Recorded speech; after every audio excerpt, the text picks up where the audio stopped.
Okay, I think we are live. Hello, welcome back to the King's Court MMA. We are joined with MMA strawweight, or MMA UK strawweight, Lindsey Payne. Lindsey, bringer of pain, should I say. How are you doing today? That's me. I'm doing great, thanks. How are you? Good. Yeah, I'm good, thank you.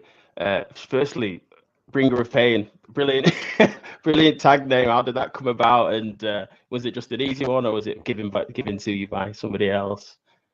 A bit of both. So, I mean, it just works really well with my last name. It's just perfect. But it was a coach of mine, my grappling coach, actually, who will be in my corner, who first entitled me Lindsey, bringer of pain. And that's the one that stuck. And, you know, it couldn't really be anything else anyway. Can't have a last name like that and not use it. Exactly, you got to utilize it, and it's brilliant. It's brilliant. It's one of the better ones I've heard. So we're all good there. Lindsey, obviously, you want to know now as a pro. You had Yes. You had a good amateur record, quite short actually, but you got a lot of experience there. 4-2 as an amateur with 100% finish rate as well, 2 KOs, 2 subs. Yeah, again, living to the tagline indeed. Yes. How did you find your amateur career? And you only started about 3.5 years ago, was it? Yes. Yeah. So I first started MMA 3.5 years ago. I was completely clueless when I first stepped into the gym. I didn't really know what MMA was.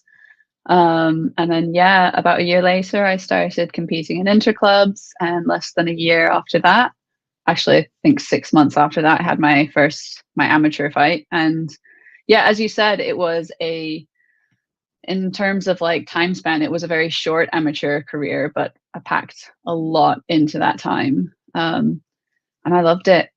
From the first time, when I first started competing, even at interclub level, I kept it to myself, but like internally I knew that this is what I wanted to do. Like I wanted to pursue this and take it as far as I could. And yeah, I've absolutely loved it. It's been amazing. Nice. And when you talk about interclub, is that part of your amateur record as well, or is that separate, those fights? No, so that's separate. That's just like informal between local gyms, you know, and then my amateur record started with my fight with Mim Grub later on in the year. Yeah. I see. Fair play. And that's obviously you train down at Kelly's MMA down in Bedford, that's right, here in Bedford. Nice. Is that where the accent's from? I can't quite pinpoint it. Yeah, so my accent's all sorts of muddled. I'm English American. Okay. I grew up in America. My parents are from here, from Bedford. So I grew up, I had like an English accent as a kid, and then I started going to school with American kids, and then I got an American accent, and I've come back here and I'm stuck somewhere in the middle. So yeah, my accent's just like all over the place. That's why no one can pinpoint it. Yeah, I was about to say, I was listening to another interview that you did, and I was thinking, actually, is she from the States or is she? Yeah. Is she from the UK? But hey, you've clarified that, so no, I appreciate that. Yeah, some people guess like Australian or like Nordic, or I've got an old South African, all the stuff. I just don't fit in anywhere. No, it's all good. And you spoke to somebody else and you mentioned to them that actually starting MMA, you were really thinking that, oh, actually, can I inflict this sort of pain on other people? Was there? It's funny you say that, because was there an element of you thinking, oh well, I don't want to get hit in the face, or did that just completely not even register? Do you know what? Not a whole lot. That was actually a lot less of a concern to me. Maybe it should have been more of a concern, but I've always been pretty tough. Like I've always been very physical, and I don't mind getting a bit rough and whatever. I just am extra empathetic towards others. So I would see like in class, our coach would be teaching like, you know, be respectful of your training partners, but if it's in a fight, then, you know, go for it and do this. And this is the stuff that we do. And I thought, I couldn't imagine doing that to another person because it's so brutal. And then actually, there's so much respect in the sport that and when you're competing, it's part of the sport. And apparently I don't have so much trouble doing that after all. And I really love it. Yeah, not at all. Not at all. Been looking at some of your fights, and yeah, I think that's at the back of your mind completely, which is Yeah, good for it. it's just not even a concern when I step in the cage. And Oh, that's I just love it. Every that. step of the way. My husband knows me very well. Every time I've said, "Oh, I'd love to fight, but I don't know if I could actually do that to someone when push comes to shove," my husband was like, "Nah, you could. I know that you could," and he was right. There we go. There we go. And obviously, before you started MMA, did you have like a base in like any martial arts before that, or did you just start in training MMA as like a whole sort of martial art? No, I started brand new in MMA. I was a runner before that. I was a Okay. marathon runner, so I was very, very fit. Cardio has never been an issue for me. Nice. But I'd never done any sorts of martial arts or like boxing or wrestling or anything like that. My very first class was MMA with my head coach, Mark Kelly. I Mhm. think we learned Americanas, and that was day one. And I was completely lost as to what was going on. But then it took off from there. Fair play. So you're definitely like a new breed of mixed martial artists. We see a lot of them coming up now, and a lot of them champions now that actually did the same journey as yourself, just got straight into MMA and then Yeah. looking at different disciplines from those classes, which is good. Yeah. I think Um, there's huge benefits to doing it that way because you learn really what's most efficient for your sport. yeah, that's the one. I agree. I agree. And obviously we're here because you've got a fight booked. Obviously the next fight Hmm. is ARES or ARES 25 over in France. Paris, is it? In the Adidas Yes. Arena, Yeah, is that that's the right. one? Hmm. Nice. Good, great venue, by the way. That's on September Yeah. 26th versus Melissa Hurtado. Great, great, obviously, stage to be at, obviously, in your second pro fight. Um, most of your fights have been at strawweight, but your last fight, your first pro fight, was at atomweight at all. What Hmm. is your preferred weight, and what weight class are you going to be continuing in moving forward? Yeah. So I think honestly, I've gone where the opportunities are. I've had a couple of Mhm. fights at atom weight, and honestly, I would have had more at atom weight had the opportunities been there. But atom weight fighters are very few and far between. So I've had Yeah. to go up and take straw weight fights. Mm. And so that's where I am here. I'm taking these straw weight fights. I've had quite a few at that weight class, and so I'm comfortable there. Yeah. Um, and I think going forward from here, with ARES, I've I've agreed to fight at strawweight for a while, and Mhm. honestly, after that, we'll see how it goes. Maybe strawweight becomes like my home weight class, and where I move forward, or if there are opportunities down the road at atom weight, I will definitely remain open to them. I'll Okay. do what it Yeah. takes. No, that's it. Well, it's good to obviously have options, definitely. So, Hmm. where you obviously, I don't ask what weight you're sitting at right now, sort of thing, but do you have to cut then for straw rate still, or are you a nice weight that you can go in there at your natural weight and perform? Yeah, there will still be a bit of a cut involved.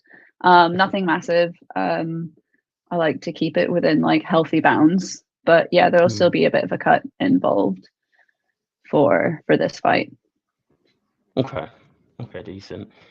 And because I see it again, a lot of fighters, some fighters are mixed. Some fighters actually don't like the idea of weight cutting at all. I know Hmm. Sean O'Malley has said this many a times. He still cuts, obviously, because it's part and parcel of the game. But do Yeah. you feel do you feel stronger and do you feel better going into a straw weight fight or an atom weight fight, or does it not matter because you're prepared for what will entail? Um, I feel very strong and comfortable at both. Obviously, a cut to atom weight is harder on me, Mm, and down the road, that will take more of a toll on my body.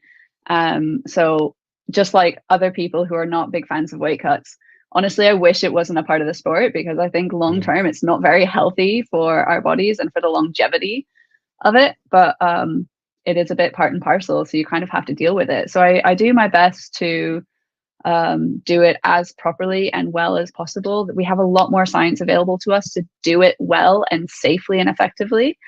Um, so I feel honestly, I feel very comfortable at both weight classes.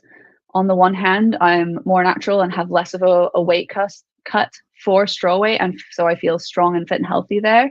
On the other hand, at atom weight, I've learned how to do the cut carefully, meticulously, and well, so that I'm still fit and healthy going into it. So it's kind of two sides of the same coin, really. Yeah. Oh, fair play. Okay.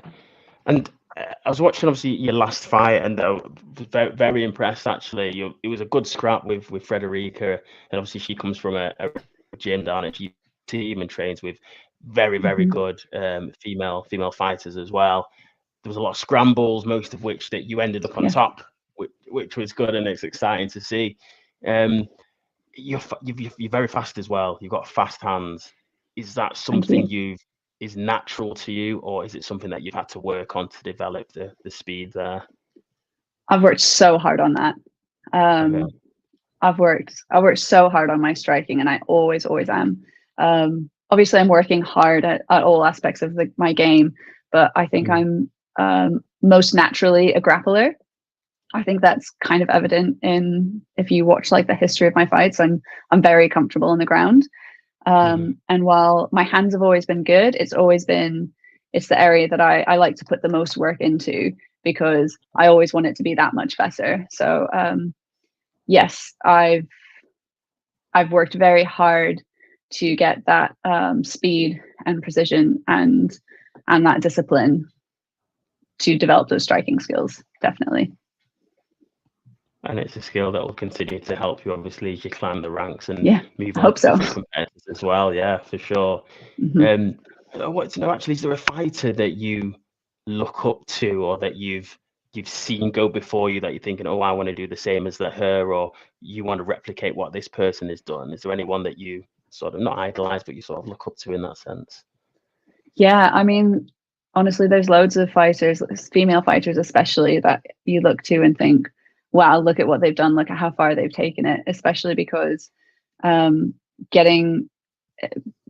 a female in the MMA world is a different experience, because there aren't many of us, and usually you're the only or one of the only females in the gym training, and it's just a different set of challenges that come with it.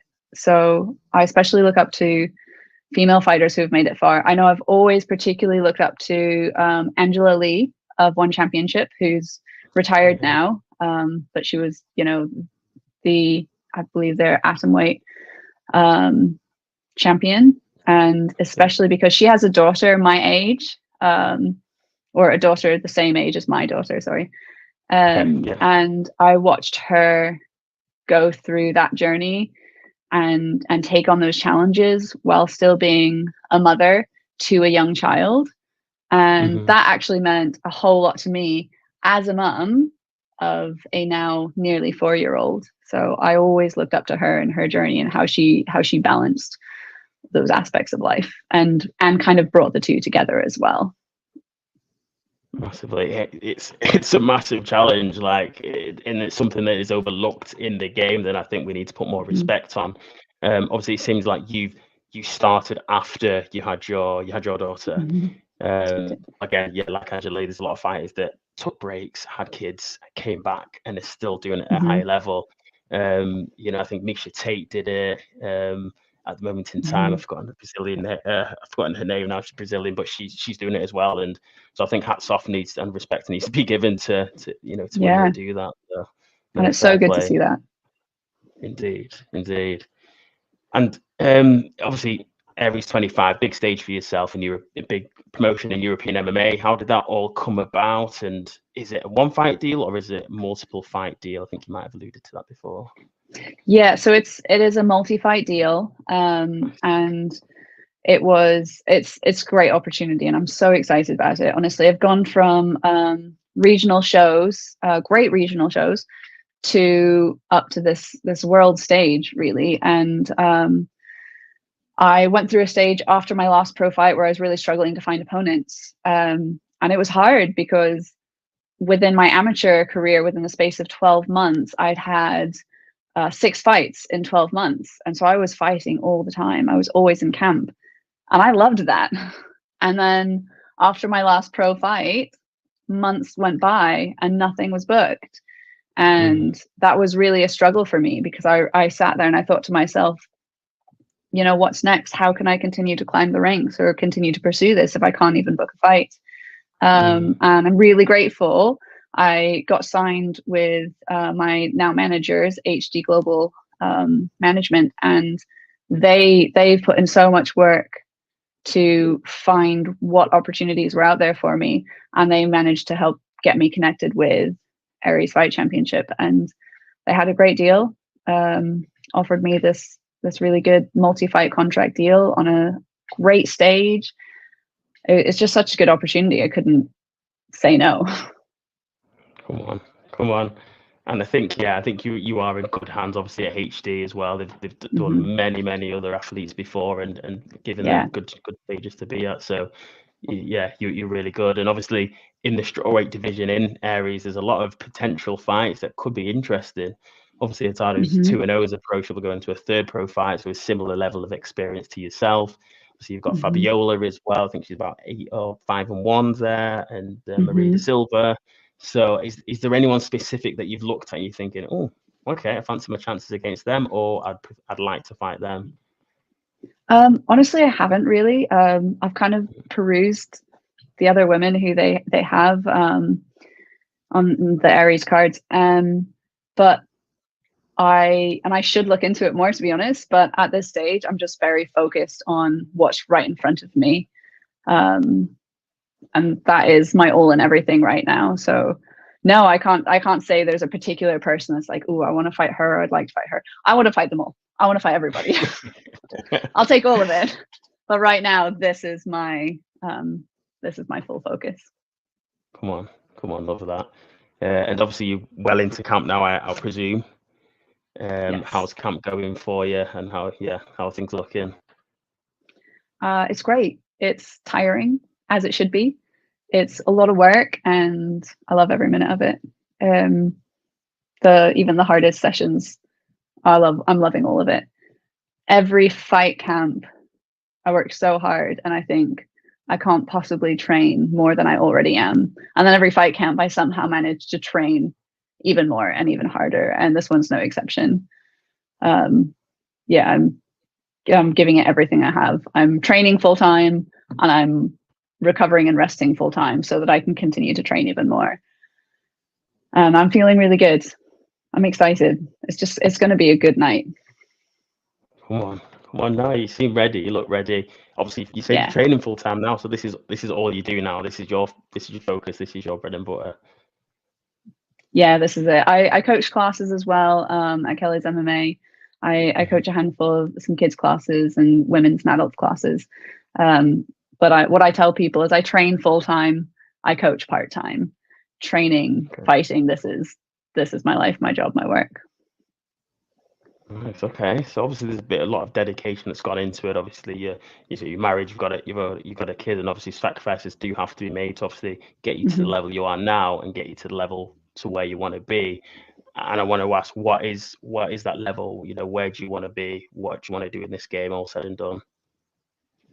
This is going to sound really cliche.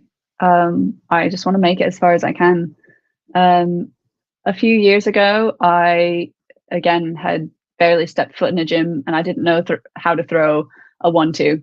And I never would have dreamt to have been a fighter, let alone be where I am now. But as soon as I got that heart and that passion for fighting, all I've ever wanted was to find out what I'm capable of and how far I can go with it. I hope that that's really far, but at the end of the day, I want to find out how far I can go and what my very best is capable of. So I'd love to be on even bigger stages down the road, but I'm here to enjoy every moment of it on the way. Well, no, great answer. Very diplomatic, but a great answer still. I'll ask you the same question in a couple of fights' time when you've tested out the European level, and then you see where you are, and let's see what your answer will be then.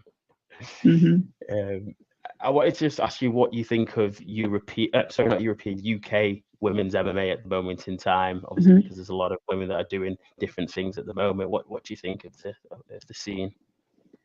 I love to see the growth in it. I think just a few years ago, the women in MMA were having to fight each other over and over again because there just weren't many, but it's growing dramatically.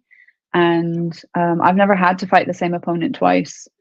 And I think that that is a blessing because that wasn't the case for the women who came before me. It's really up and coming women's sport or women's MMA in the UK. And there's a lot of promotions out there and people out there helping support and promote that. I fought on BMF a few times and they've always been very supportive of that and helping develop and grow the women's scene.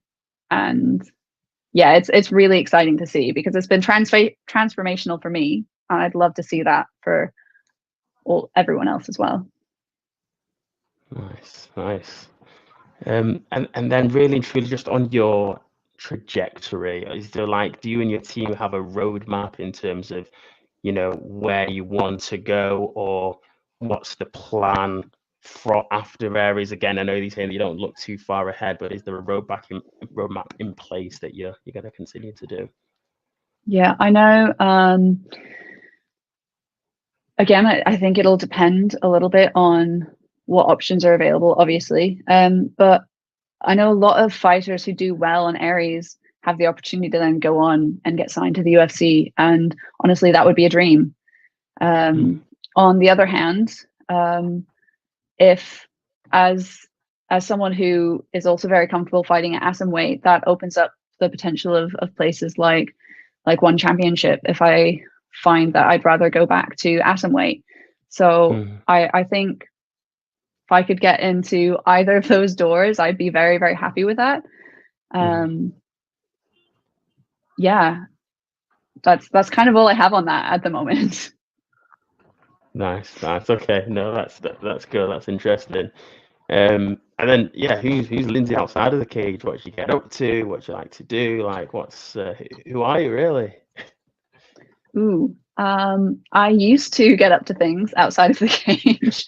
My life is really MMA right now. Let's see. Well, oh gosh.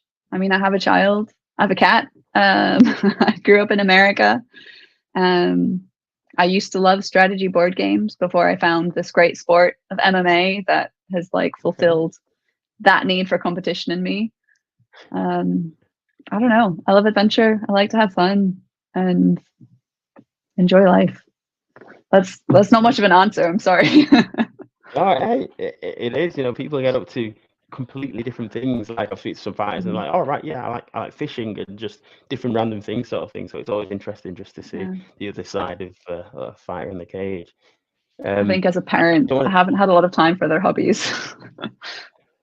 Yeah, that's very true. I need to remember that. But, and again, I don't want to take too much of your time, and I appreciate the time that you've given me so far. But the last question for me is, we do have a lot of fighters and athletes coming onto the channel, and one thing that we do sometimes we ask fighters to ask the next fighter a question, not knowing who they'll be, and really create like a chain. So it's probably going to be a male fighter that we have next. But do you have anything fighting related, not fighting related? Is there a question that you would like us to ask the next fighter? Oh, that's interesting.